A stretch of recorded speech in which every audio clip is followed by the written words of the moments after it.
Hello and welcome back to the greatest podcast you have ever seen. Rolling with it, probably, except probably not. There are other better podcasts even about D&D. But today is a very special day for Rolling with it. With me, I of course have Marcy. Hello. But this is also a very important episode for Rolling with it. You know why, guys? Because we have a guest. Say hello, guest. Hello. Yes, I'm meet Sophie. Hi, Dad. I'm guest. Oh my fucking. Matt. Yes, I've already done it. Matt, I'm not sorry. I'm gonna edit that out if you're not fucking careful. Like, Aww. probably not though, because I'm lazy. Anyways, hello everybody. Hello once again. Oh my god. I'm a bit annoyed. This will be the best audio thing you have ever seen. Oh yeah. I caught you on that one, man. Oh yeah. The fucking. I'm gonna love this to edit. It's gonna be great. But today is a very special topic. We've got to talk about monster designs. Not like the actual aesthetic design, but like designing an encounter with monsters, probably. And also Yay. dungeons, but you know, that's just because you kind of have to talk about dungeon design with monsters, you know? Mm-hmm. Yeah. Yeah, absolutely. Because oftentimes a good encounter is built by a good dungeon. And since you are our guest, Sophie, how about you start us? What do you think is a good fucking monster design? Encounter design. I'm gonna keep saying that the entire fucking time. You're gonna keep correcting yourself. I think.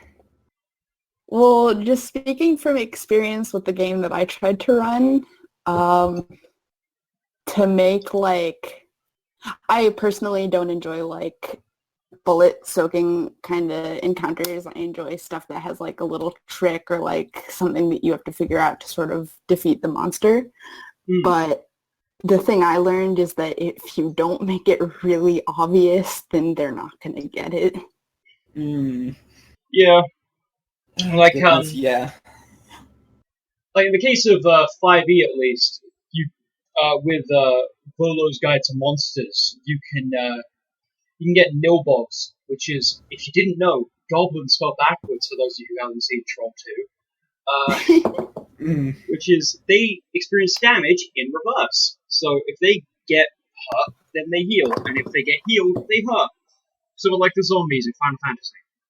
Yeah, however, that is actually only a reaction in 5th edition, whereas in other editions that is just a permanent factor. Apparently. Yeah, that's lame. That's something I found out after the encounter of me throwing them at my players. And yeah, luckily I had nerfed them in other ways, so it's fine. It's totally okay. Yeah. Right. By the way, Sophie, out of interest, what systems have you actually DM'd? Like, what systems do you play? Because I know you don't do 5e. What systems have I played or what systems have I DM'd? Because one is a very short list and one is a very long list. Let's say the ones that you've got experience with that's relevant to this. Pathfinder, Monster of the Week, and yeah, no, I think those are just the two that I've had the most experience with because the other are more roleplay heavy. Yes. Pathfinder, of course. The system, the discount D&D system, of course. Discount D&D. Wow. Look, if Pathfinder... We're making a lot of enemies with that, my Oh, dude. Look, God. man, if Pathfinder players get to... Look, man, I like my comment section. Like, my comment section is always people who are like, yes, I disagree with these points, and it's like, fuck yeah, man, open conversation. That's great, I love that. Fucking... Yeah. So you say that now. If Pathfinder players get to call D&D the Sinner's Game, then I get to call Pathfinder Discount D&D. Because wow. It might be better than D&D in some ways, but let's be honest, you've heard of D&D before you heard of Pathfinder. Good point. Yeah. Yeah. It is more branding. It is better branding and also not insane goddamn grapple rules. Fuck grapple rules. That's the topic for another session. Just have like an entire like a 3-parter on grapple rules because goddamn. Can we just make for a rule rule design? Can we just make a rulebook designed with the most complicated, unnecessary rules? So we'll have the grapple rules from Pathfinder, the hacking rules from Shadowrun, No. the emotion matrix from Terrabancho Zero. Oh my god. Oh, fuck that to the emotion matrix in a big group that just fucks you up. I think the idea is you're supposed to like plan it out, but then like if you do it with all the players towards each other and it's a big group, yeah, you're fucked. That's gonna take an hour. Just stops the entire momentum. But that's for another session. Today we're talking about encounters and their design to make it intriguing. So, let's just use a basic encounter as an example. You got, 8 kobolds in a little dungeon room. It's the entrance is on the left side, it is a one-room dungeon, and it's just some kobolds hanging out. Yeah. So, already, what the fuck are they doing there? Are they defending something? Are they here because this is just where they live and you're just showing up to murder them? That sounds like an adventuring party. Yeah, yay for murder hobos. Yay for murder hobos. Never actually had such a party, actually, now that I think about it. Oh, really? Well, aside from the evil campaign, but they were intended to be murder hobos. Hey man, it was my first campaign, right? If you weren't going around murdering people, that was not a great campaign. It's partly because I don't like my party. People. See, the funny thing is, my character was. The fun thing is, I learned a lot from that, and when I'm talking on this podcast, I have to be careful about what I say because I know that most of the people I talk about, I'm still playing with and are probably watching. So I can't be like, oh, this person's a fucking dick, because then they confront me about it. Wow, yeah. That's already happened, by the way. I get called out about referencing a flaw or motivation of a character. Yeah, that's already happened. With fucking 2 weeks into this shit. See, I'm lucky because the people that I call out will probably watch this, but then be like, yo, fight me, and then I'll just be like, okay, let's go. Oh, yeah. I literally do it just so that I can start fights with them. Make the fight an interesting encounter. Keeping this on track, y'all. Yeah. Oh, goodness. But the fun thing with that old group is I get to talk all the shit I want on them because I broke contact with them. I will say, the first session with that evil campaign was just, you meet an all-powerful god person, whatever. He's quest giver, man. Whatever. He's gonna tell you, go and kill this large village. And I did that design really bad because it was a group of 3rd level players, I think 4th, 3rd levels. And I just spawned enough guards that would be considered a deadly encounter. And then spread them out poorly. And then put the players at the entrance of the town go on! And then 2 hours later, I was like, okay, we need to fucking deal with this. Yeah, there were too many guards at that fight, and it was just getting very still very quickly. If you're... Key rule, don't make an entire session a fight. That's very important. Unless it's a boss fight, you can do it then. Yeah. Yeah, okay, with a boss fight, that's fair. Say you're fighting Tiamat, yeah. Make it an entire session. Probably make it 2. Yeah. God, that Tiamat fight, by the way, it's some prime quality shit. I've looked ahead in the book, and my God, good stuff. Yeah, if you ever do the you're fighting a lot of guys, honest to God, just use 4E minion rules. Just let your players cleave through them 6 at a time. They all have 1 health. Just let them fucking die. Yeah, no, if you're gonna do big crowds, then my one session I had with Pathfinder, my DM, he did a group of 8 bandits. And basically it was just me and the druid, so I didn't have any healing backup. And basically they wrecked our shit, and then he was like, yeah, so by the way, I gave you guys this extra branch of possibilities that includes like a raptor, and I was like, okay, that's cool.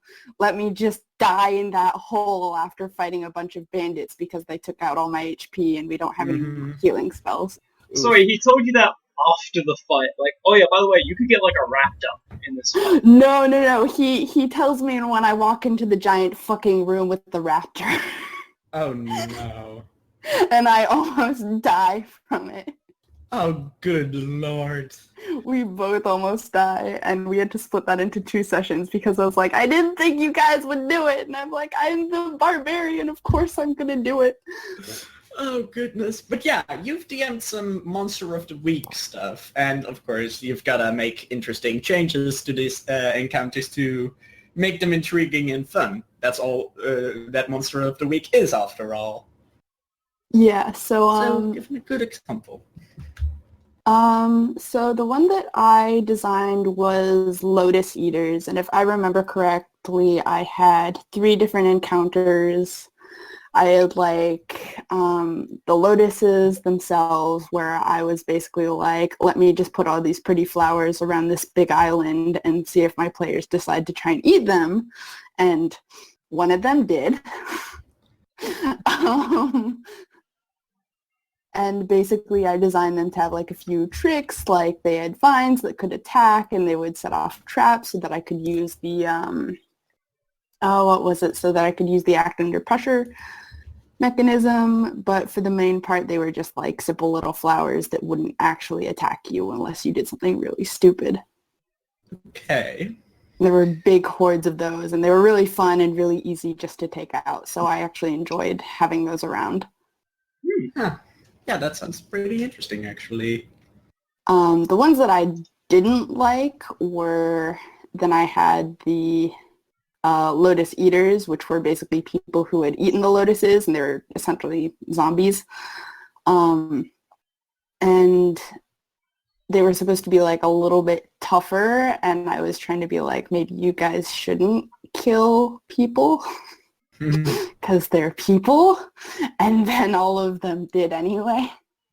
Yay, murder hobos. Yay, murder hobos. So that game ended well. Yeah, 9 times out of 10, unless your party has a paladin or cleric, your party has no sense of morality. Like, I'm learning that. Yeah, like, I'm learning that really quickly. If you say to your party, like, oh, this man has been possessed by the Lich Prince of Mordovia, and if you kill him, then you're killing the host. Also, acceptable casualty, and we'll just fucking kill him. Like, you know, there was like a whole thing that you had to do where you had to find his phylactery, but no, you just straight up killed him. Dude, we've been doing it for like 8 sessions. Yeah.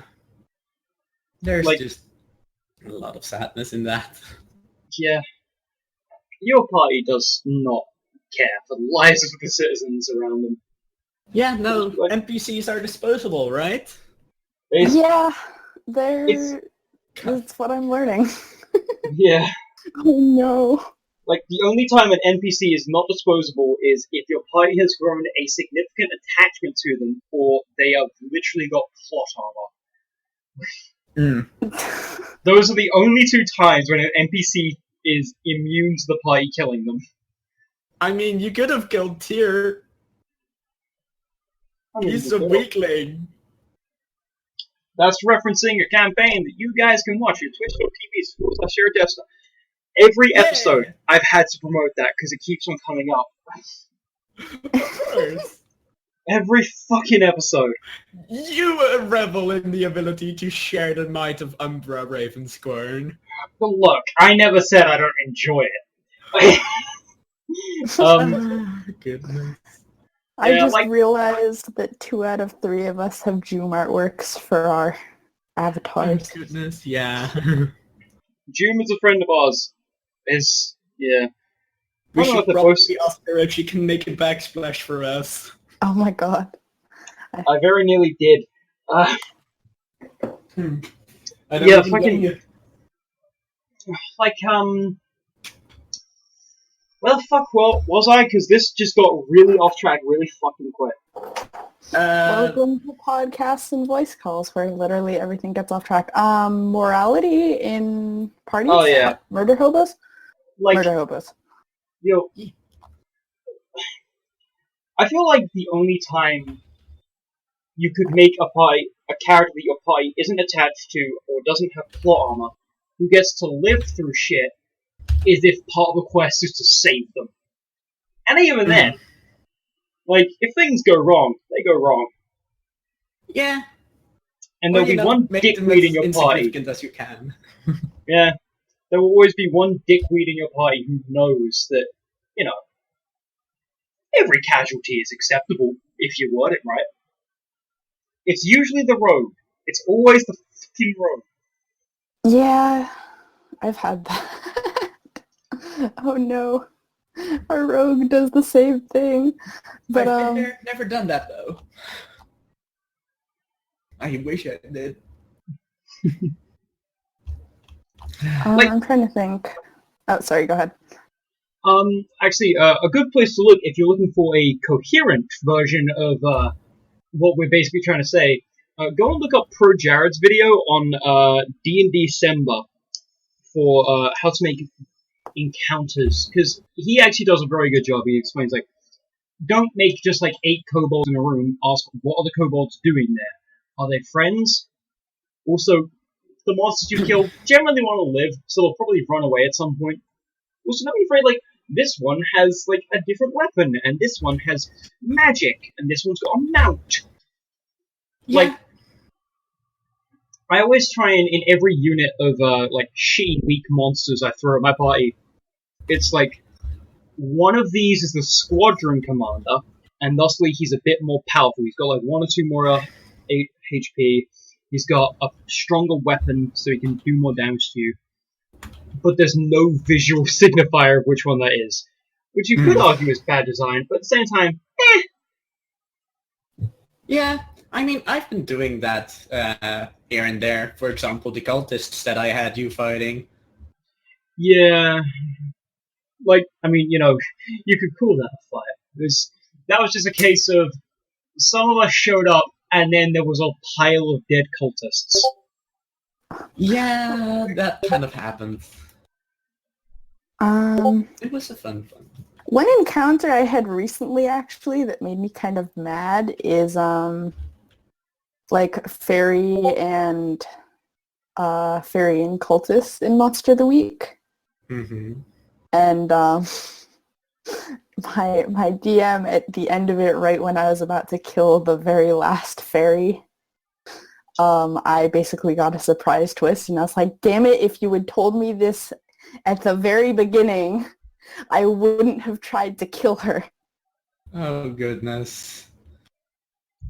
Like, surprise twists are fun and all, just don't abuse them. Yeah.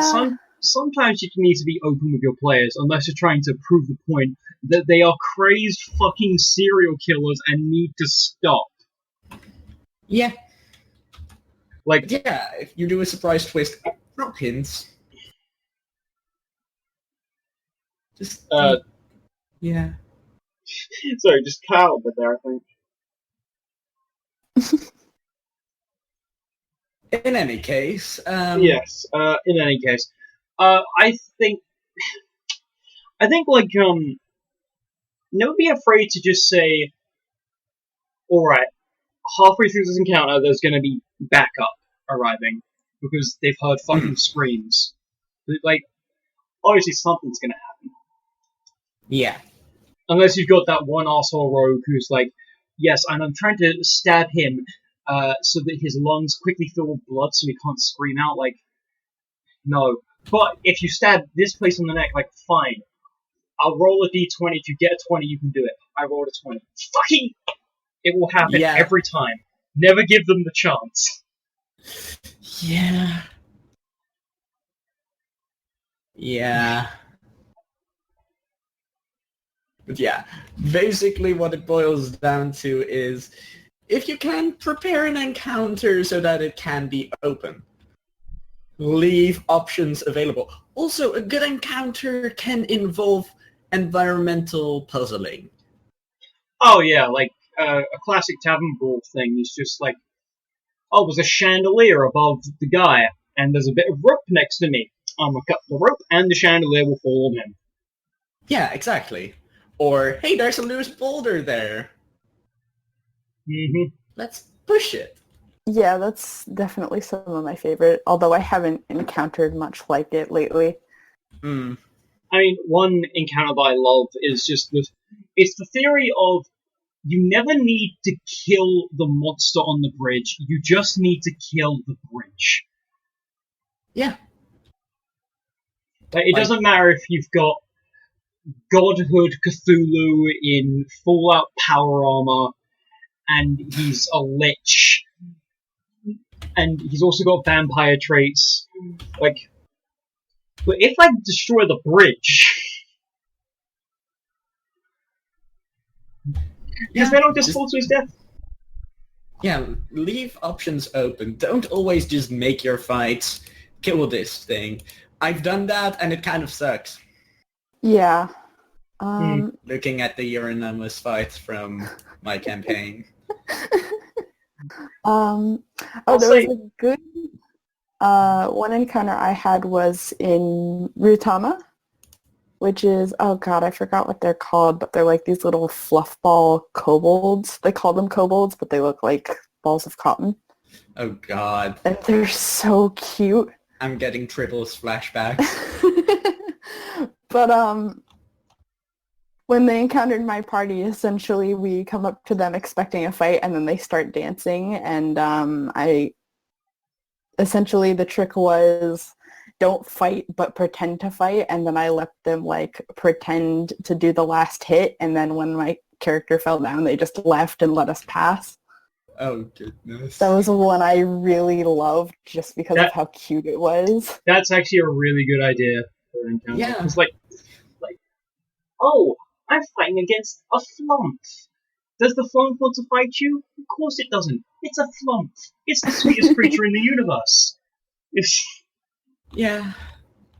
It always comes back to flumps, doesn't it? Everything should come back to flumps. There needs to be a flump in every campaign. It's Flumps a good circle of life. Yeah, it's the circle of flump. Like, that's... I would sing, but I don't want to spike the audio. I was just about to, then I thought, don't do it. Don't do it. Yeah, exactly. It's a circle of life! Oh, no. Matt! Damn it! I have no self-control. Oh, goodness, I can tell. The funny thing is, even as I started singing that, I didn't realize that I was about to start singing. Just like, oh, this is happening now. I mean, that's basically how you play D&D as well, isn't it? I mean... I'm calling you out, my dude. Look, I make plans, it just so happens those plans are all stupid. True. Which, to be fair, is playing to my characters. Like, the three things that you never want to have playing in your campaign is an engineer, me, and me again. But Matt, you're on that list twice. Yeah, I should be on there 3 times. Every spot should be me. You're not gonna get a third character. See, it's literally just a campaign where Matt's playing all the characters and Marcy's DMing, and she's just like, I'm so done with this shit. No, don't, because otherwise I will build an entire party based around turning a rock golem we fight one time into a mecha suit. I will fucking do it. Why? Because he can. But that is the only reasoning I need. Like, I will say though, if you ever feel in the mood to just see how much someone can fuck up an encounter, try and imagine what an engineer's approach would be to it. Where an engineer would take every magic item and be like, right, now how can I use this? Like someone, a long time ago actually, designed the essentially Hanzo scatter arrow from Overwatch, like before Overwatch was even a thing. Mhm. It was like a bag of holding with a bunch of arrows in it. At the end of an arrow with a metal rod that would poke into a box that would open the bag and then explode the arrows out everywhere.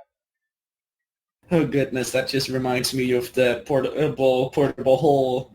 No, what, Nate? The portable universal rift arrow. Wherein you line up a what is this? A tiny portable hole rolled up into a tube right in front of a small bag of holding. If it collides with an enemy, the portable hole gets pushed into the bag of holding and then creates a massive ass rift for everybody to die in. Lovely. It's fun. It's like the peasant railgun, or that is a fucking nightmare. I don't know what goodness. DM would ever let you do the peasant railgun. I possibly would, but nobody in the party is stupid enough to try. You say that, but I am right But we here. have Flint. Oh god, don't egg him on. Then again, we also have a Flint in the party. Giving mad ideas. Look, It's fine. it's not my style because that takes away the glory from me. So Yeah. why would I ever do it? Those peasants don't deserve it. Also, I don't have enough money to hire that many fucking peasants. Are you kidding me? Yeah. God. I'm just suddenly reminded, you mentioned Rock Golem fight a little bit back when you mentioned engineering, and that just suddenly gives me the idea of take note of what your players or your players' characters are good at. For example, if one of them happens to have grabbed the spell Shatter but hasn't used it yet, send something material towards them as a Rock Golem or a Warforged or some such creature. Oh, yeah. Like, play to your character's strengths. That's always fun, because it gives them a good feeling, like that nice feeling of superiority when you just shatter something to literal dust. Yeah. On the like- flip side, always play to their weaknesses too. Yeah, like if you've got like it's really easy to play to some character strengths. Like, okay, I want to make the barbarian feel powerful. What do? Literally anything. It's a barbarian. Yeah. I Just once have while it be playing hit. I once while playing as a barbarian, 1v3'd like 3 fighters and won. Yeah. I will say that wasn't even a min-max character. That was like I think it was I'm trying to remember the fucking words. He was part of the eagle, but like which is like the least min-maxy one you could do other than the wolf. It's like the tier of barbarian is half of wolf, half of eagle, berserker, half of bear. Like, yeah, because half of bear basically is that's broken. from least to best. Yeah. But yeah, basically, barbarians can do anything. Yeah, if you give, it's kind of like that old saying of like, a brave man will be met with a mountain and will charge right over it, whereas a wise man will be met with a mountain and walk around it. A barbarian will punch through the mountain. That's my favorite thing to do is to punch through mountains. I mean, who doesn't? Like, Yeah, like, if you've got a character that can do that, do that. Make the Yeah, mountain let's do that. an actual encounter, you know? Turn it into a Fight fucking the mountain. Titan. I mean, you could turn a mountain into a fight, and actually, yeah, players would be so fucking down for that. Like, the mountain has stood up, and it is now what you must fight. Roll initiative. And You then must- the bard says, "Can I flirt with the mountain?" And then you kill the bard. Oh, rocks fall from the mountain. Oh, what a shame. They land right on your stupid, dumb, flirty face. Let me just hold the bard here while the mountain steps. Yeah. Yeah, But, like, we could go Shadow of the Colossus style. Oh my god, I've been wanting to play a Shadow of the Colossus. Yeah, that's also a fun sort of thing. funny enough, an old campaign we did was kind of in that vein, sort of, or at least that's how I was treating it. Because we were constantly fighting really big monsters. And because I was playing a melee-only character, because we weren't told we would be fighting pretty much exclusively really big monsters, I said, okay, I'm going to have to try and mount the thing and then stab it in the eye. Because I didn't have anything else I could do. Then I found out later they didn't have eyes. That was a bad campaign as well. But that entire group is its own fucking episode to talk about how shit they were. And if they ever see this, fuck them. Yeah, they deserve to know how shit they were. Yep. But, like, some of... I'm just fucking speaking, I don't actually have any way. Like, I was saying before that some players have more strength than others. If you've got, like, a cleric who is constantly offering peace to people, it's like, before every fight, they will offer their enemy the chance to surrender. That's how they'll spend their first turn. Throw someone at them who's using, like, unwilling slaves to fight. But, of course, the rest of the party wants to murder them. Matt, stop! You're giving my ideas! Don't do this to me! Marcy, I'm unintentionally doing that. And also, all I'm giving you is the opportunity to give people peace, for fuck's sake. I will say Ty has actually been the only one who's watched every episode and commented on them, because he's commenting first. Yeah. Very proudly, about 3 hours after an episode actually goes up. It's great. I think so. Also, like, something to keep in mind if you ever do, oh, sounds like someone's at the door. If you ever do, like, a big monster fight, it's like, you gotta go and fight the big bad. We'll just say a Tarask, for the sake of it. With your horde of 20 level 20 players. Because that's what you need to get, like, a medium challenge on a Tarask. Or something like that. But, like, someone is gonna say, I want to try and climb it. Let them, to be honest. Let them create their stories of stupidity, because that's the best part of D&D. Takes 7 level 20 people to make it a hard encounter. Yeah, that's about right. Yep. That's like, okay, you've got a chance. Yeah, just about. Oh, goodness. But yeah. Also, don't be afraid to make your encounters, like, terrifying as shit. Like, yeah, that's... Oh, sorry, go ahead. No, please, after you.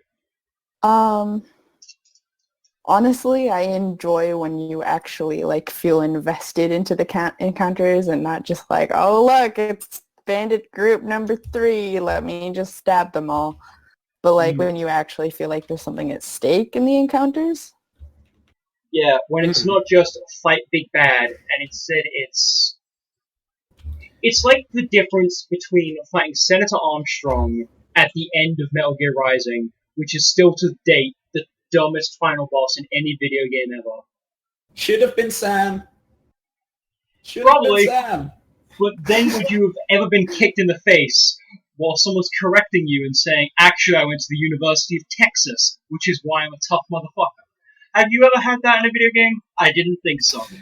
And we wouldn't have the iconic line of nanomachines, Sam. Mm-hmm. Which is it's the difference between fighting. It's the difference between fighting Senator Armstrong and Azrael at the end of the pacifist run of Undertale. Because Azrael is like, the second the fight starts and hopes and dreams kicks in, it's like, oh shit, everything is to play for here, and it becomes the event. It becomes like the huge fight. It's like, oh fuck, and you get so invested in it because you're invested in the characters that you want to save, because that's what Undertale's really fucking good at. D&D doesn't have to be different. You can fight the big bad aka Senator Armstrong, and just have a stupid over-the-top fight. Players will enjoy it, but at the same time, the ones they will tell people about for years are the Azrael fight, where they care about saving everything, and it's the final moment, and they get to do it. Yeah, and I think the benefit of a role-playing game is that really you have any possibility, so why not, take that opportunity to go outside the box and actually try different methods rather than just stab, smash, smash. Yeah. Like, I introduced certain stakes combined with a particularly terrible fight I designed, that being the Urinomos boss fight that I threw at the players. However, you weren't thinking about those stakes. You were thinking, this is our job, we need to kill this thing. Basically. I mean, like, I don't know, because like, you keep on bringing that up as a terribly designed fight. And I'll say the only reason I wasn't huge on that fight was because halfway through I got knocked out. Because a lot of the fire was focused on me, the squish, instead of the tanky people. That's the only reason. You had a good amount of output, actually. Look, it was a decent amount of output. Which I limited by using one of my only spell slots for the only spell that I had offensively to make a grand entrance. I genuinely wasted, right before the final boss, we met with him. Everyone's like, introduce yourselves. I am a monk of the star. I am an engineer. And then there's me, surfing along with sparkles and glitter in the background, like, and I am Umbra. Like, ruining the serious moment for everyone. Yeah. I mean, that was in part why I think he would have he focused you, because you draw a lot of attention to yourself. Look, man, I ain't gonna apologize for that. You can, and I'm not gonna apologize for killing you or knocking you out. That does sort of lead into a point. Like, your enemies are still people too, even at the worst of their times, when it's like, yes, the world shall be within my grasp, and I shall crush it with these fingers. Like, they still have wants, desires, and needs. They can still be annoyed by someone and say, okay, you need to die, like, now. It's like coming back to the villain thing from the last episode. Like, it's like, if a force of nature is pissed off at someone, the force of nature will still aim themselves at someone. Yeah. They're not gonna do things blindly all of a sudden. Yeah. Like, there's always internal mechanics with every character's mind. They can always just say, like, well, I'm gonna focus on your big beefy dude who doesn't really seem to mind that much if he's getting hurt, because that's the mechanical thing to do. No, that wizard is an annoying little shit. Kill him. Yeah. I'll keep it in mind, thank you. Yeah, I don't mind because I'm not a wizard, I'm a sorcerer. Technicality. Oh, casters. That's another point. Let your casters use weird utility. Like, prestidigitation is just the all-purpose cure for every problem. Like, oh no, there's an enemy who's popping in and out of invisibility. Use prestidigitation to make lights glow around them so you always know where they are. That's technically fairy fire. No, you can still do that with prestidigitation. You can make them, like, glow. You can center it on them so it tracks them. Yeah. It's, a little bit debatable, but yeah, like, let your players do utility shit if they can.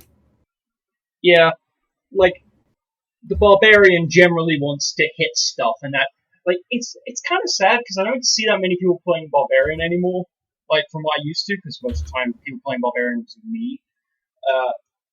Or min-maxers. Yeah, it's like, the barbarian wants to hit stuff. Well, okay, what are the other things that barbarians are good at? Well, barbarians are generally, they're good at being intimidating. Don't be afraid to have them in the background just glaring down someone. Like, oh, you've run into a loan shark mob boss. Like, what are you going to do? You have to get him to stop, to just let his clients go. The barbarian just walks up, places both hands on the desk, and says, let them go. It's like, okay, roll intimidation. Oh, you rolled a 17. Alright. He's intimidated. However, his lackeys pull guns on you. That's typically what would happen. Like, let them have a little bit, but don't give them a whole arm. Yeah. Like, I think part of something it comes back to is you also have to be willing to say to your players, this is an encounter to allow you to think outside of the box. Because, like, outside the box encounters are generally a bit more fun. Like, you can have fun with other encounters, of course. And the majority of encounters will be pretty simple. The rest of the time it will be like, okay, so, you're gonna fight 3 troglodytes. Great. So this troglodyte is actually swimming in a nearby pool and you don't know he's there. Cool. Because then you can get sneak attack shit and fuck with your players mentally. Yeah. Ooh, yeah, that actually brings up a good point. Play up mental aspects as well. Oh, if you're in yeah. encounters. Yeah. 9 times out of 10 your players want to roleplay. So, you know, let them. Mm-hmm. Like, have the enemy taunting them or being a cheeky little bitch. That sort of shit. Yeah, like, I once made an encounter which, to this day, is still considered to be the most disturbing encounter I've made, apparently. Which I'm just like, really? Because I had my players fighting a troll. And I just changed the rule where if you crit on a troll when you cut off one of its limbs, if I decided one of its limbs was coming off from a slashing weapon, it was coming off. They just had to decide what limb. And the limbs were sort of still sentient and alive, and they were just pulling themselves back towards the troll. That made my players very uncomfortable, apparently. Yeah. Oh, gosh. Yeah, no, that sounds freaky, but like a really cool fight. Yeah. Yeah. Trolls are wonderful enemies because they are so fucked up. Like, throwing fucked up shit at your enemies. Like, also, don't be afraid to make a player class into an enemy. Like, just build a character from a player class if nothing in the monster manual or anything is, like, appealing to you. Or so, like, give a monster some player levels. Like, I mean, you know, it'd be a bit ridiculous if it's like, okay, so this Tarask is now a level 20 barbarian. Like, fuck that. Like, no. He's a berserker. No, he's not. Yeah, no, fuck that noise. Just give him 1 or 2 levels, maybe 3. Don't give a Tarask any levels. Like, no, actually, you need to say don't give the Tarask a fucking plus 1d for unarmed attack. Oh god. No, my Tarask is actually a sorcerer, wild magic, so, Oh man, that's also a good one. Give your enemies wild magic if you can. Oh, yeah. If you can reasonably excuse it, just do it, because wild magic is just a fun encounter tool to throw at your players. Yeah, like, you can say, like, oh, in this world, magic is volatile, and people who haven't trained in it aren't very good with it, obviously. So it's like, oh, well, this kobold has learned magic. He's a level 1 sorcerer, but he's using wild magic, and oops, he just fucked up, and now he's a potted plant. Yeah, I love that effect. That is genuinely my favorite wild magic It's a good effect. One. You just become a temporary potted plant until you die, or until time passes. Oh no. Let me I mean, it's pretty funny, I think. Yeah. Honestly, one of my favorite mechanics of Dungeon World was the idea that as a druid is that if I tried transforming into an animal, I would have like some weird side effect, and then I find the like gigantic table of ridiculous side effects. One was whale noises. Oh my gosh. Whales are very Whale loud. noises. Whales are very They loud. are. Oh goodness. If a whale were to make a noise right next to your head, your eardrums would explode. Oh yeah. Lesson of today, don't stand near whales. Yep, that's also because you will feel so insignificant in the world, and it will be terrifying because of the sheer size of the fucking thing. But Oh, yeah. this is a touch off topic. Mm-hmm. This has been the episode of derailment. That's all this is. That's fine. Like, you actually mentioned earlier, Sophie, that you had that one encounter that was you had to pretend to fight instead of actually fighting. Hmm. I Yeah. really like that because like that's just such a simple change. Anyone could have it, but like suddenly it changes the entire atmosphere of what you're doing. Yeah, I really enjoyed it because my character was a healer and she was actually like a little like 11-year-old kid. So basically all the other characters were like, okay, you take over. And she basically just pretend fought with them Huh. for a good 10 minutes. And it was definitely one of the more enjoyable fights in that campaign. That's nice. Like, But something as simple as that can just make it really fun and just make everyone laugh and just have a good time.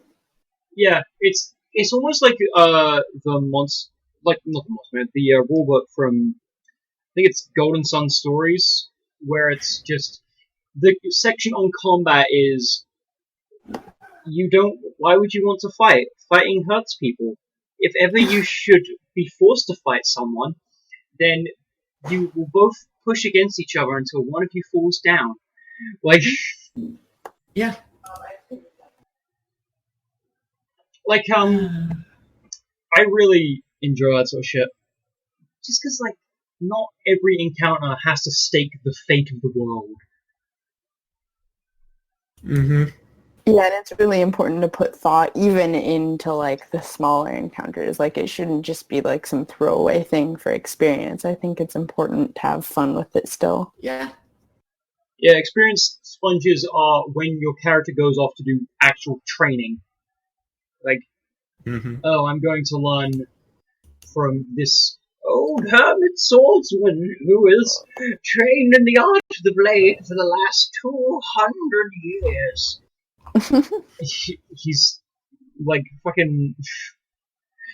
That's a point where it's just the only purpose of that is to gain experience because you're Yeah. training. You want to gain experience. Mm-hmm. Yeah, that about, I guess, wraps up most of the points we'd like to make, right? About the I think actual, so.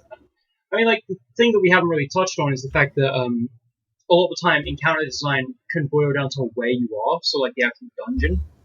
Oh, yeah. Because like there's elevated platforms for the archers to stand on. It's like, okay, like generally your enemies want to make tactics like, okay, we'll bottleneck them at the bridge. So when your players get bottlenecked at the bridge, you're like, if ever you can, have the Grand Mastermind be a cackling, maniacal 90s Saturday cartoon villain. Oh, goodness. Where he's making like Rube Goldberg machines to see how much he can. Like, yes, you will never escape. After 4 minutes, the boulder will come crashing down, and you will be perished. And then your players get out and say, "How? How did you do it?" Yeah. Like, but yeah, basically, encounters can also be very interesting. Dungeons are a good trope, of course, but in that regard, make sure that the dungeon serves or served a purpose previously, because it makes the whole place feel more alive. Even just throwing down some cots, having some old dilapidated statues of some long-forgotten deity, just make all those things happen. Give it some depth beyond, here's a place where you fight your enemies.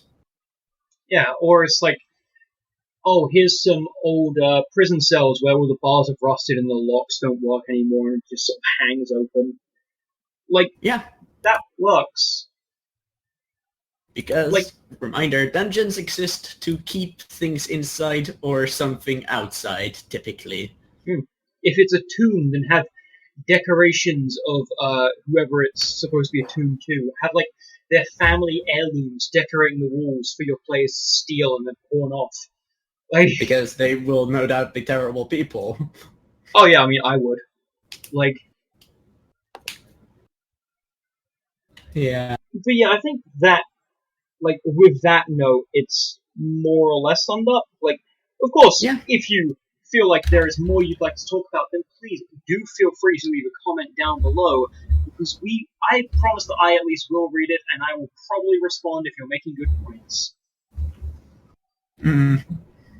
In fact, while you're at it, why don't you like the video as well, and subscribe, and send it to your friends? Except don't do those things, because I'm not the worst person. If you want to do them, do them. I don't give a shit. You have a life outside of this. So yeah, it's gonna be just make sure, in essence, to play up every single aspect a little bit. Don't go full ham per se, but just draw attention to things you normally wouldn't. Oh yeah, like 9 times out of 10, your players will appreciate it if you just turn it up to 11. But don't always have it at 11, because otherwise 11 starts to not mean anything. Yeah. Keep the 11s for the boss fights. Yeah. But with that though, I think we're just about done. So, please, I've already said my piece. Guys, plug your shit. Yeah, so you can find me on twitch.tv/ShayRegester. That is basically the only thing that I publicly do. It's where I stream D&D sessions and sometimes remember to properly highlight them. So yeah. Sophie, what do you do? I do art, and you can find me on. Oh fuck! Can you just link it in the description, because I don't know if anyone's gonna know how to spell it. If you send it to me, then I'll sure. send it to you. You can find me on Twitter, because that's the only thing I use. Well, you are on Tumblr as well, right? Mainly for liking stuff. Fair enough. Occasionally posting art, because it's actually a slightly easier platform to post art on. Yeah, fair enough. What are we talking about? Tumblr, like, Twitter's got great archiving for art. Oh yeah, all those fucking tags I can put in my, in my tweets. Hashtag my art. No one else has ever used that. Oh, thank you, Marcy. You're welcome. Yay, it's all there. Oh god, I need to change my Tumblr icon. Maybe. Just a bit. Alright, we're done here. Bye! Bye! Bye!